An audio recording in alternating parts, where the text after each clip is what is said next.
car comes out, all of that advantage you gained gets lost and eaten away. So there's the spin, and that is a big spin, saved by the deep gravel trap. Would have swapped driver. Here we go. So a nudge from behind, tapped from behind, gets it going. Bit of a flame pops out the back, loses it again.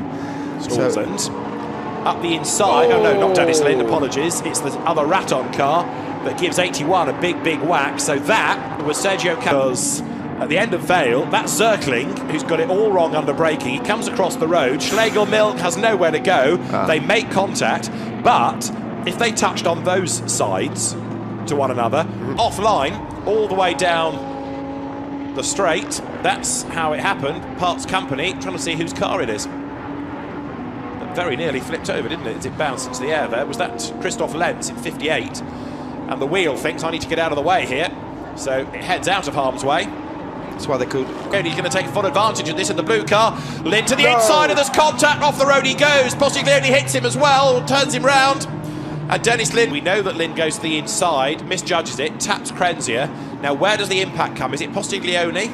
No. It's the other one coming backwards across the road, isn't it? Number 60. Yeah, it's Lind. Yeah. Oh, what is he? That's the red mist, isn't it? Completely the red mist turned around. Let's have a look. It is. It's the same car. Revenge. Yeah, that's. So he's given him one biff, and now he's found him again. A man now that's benefited out of all of this, and it's another wheel parting company. Why is this happening? Because they're not changing tyres in pit stops. And look at the smoke generated there as it gaking area, being pursued by 73, which spins through cops. Go on, keep it going down the gears. Down. He was going no further. Lucas Oruch was the next one to come up and try his luck, but as it turned out, he got in the inside of Paul Rossell, turned him around, so Oruch was out with damage. Lorenzo Barra de Vega gained 2 places, and Rossell's race started to unravel from there as more damage meant the car was compromised. There were Seats everywhere, as then coming down towards Brooklands, there was more drama as Jimmy Antunes turned Lucille Cipriano sideways, and Antunes straight away was in strife. He headed for the pit lane. Till last Monday.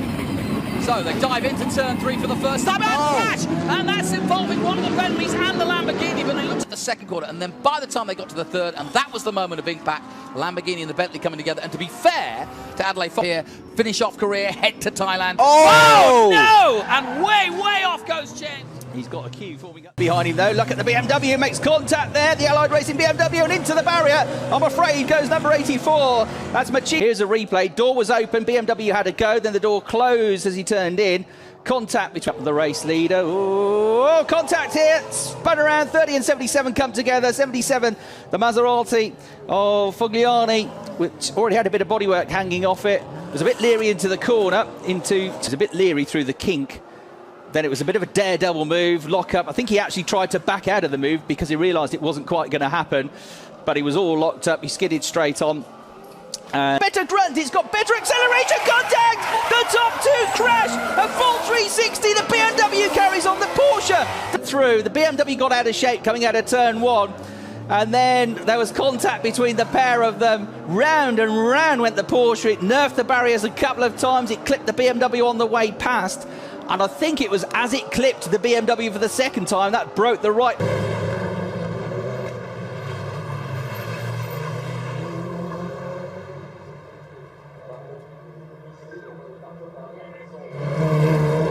The bronze-graded drivers here at Silverstone this weekend.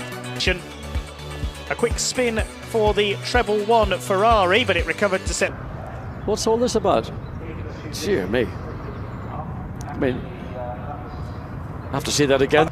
And all of a sudden, how is qualifying at 9 o'clock in the morning. Join us for that if you can, from Charlie Butler Henderson in the pit lane, from John Watson and David of the qualifying session. Q1 ended up with a red flag because off the road after contact with Peter Mann, contact from Lucas O'Donnell. Got to be patient. Oh! Lamborghini's been turned round in club corner. That's Michele Beretta. Smith again, this time having to be. Oh, and he got turned round. It was just this time he closed the door. Well, the Mercedes is certainly the nose of the car as well alongside the door of the Bentley. Class lead. He got there because he had a spin. Yeah, we don't know really why he lost it because you wouldn't expect it. Does this tell us the story? Oh, yes, dear, it does. Oh dear, oh dear. And that looks like just got away. That could have been nasty because the Ferrari went across the inside of the entry. Is he going to tap? No, he just loses it. No, he just loses it just on the throttle too aggressively. And oh yeah, Crunch. oh yeah. Well, again, and the Bentley sideswiped by the and very lucky not to get caught. That would have been a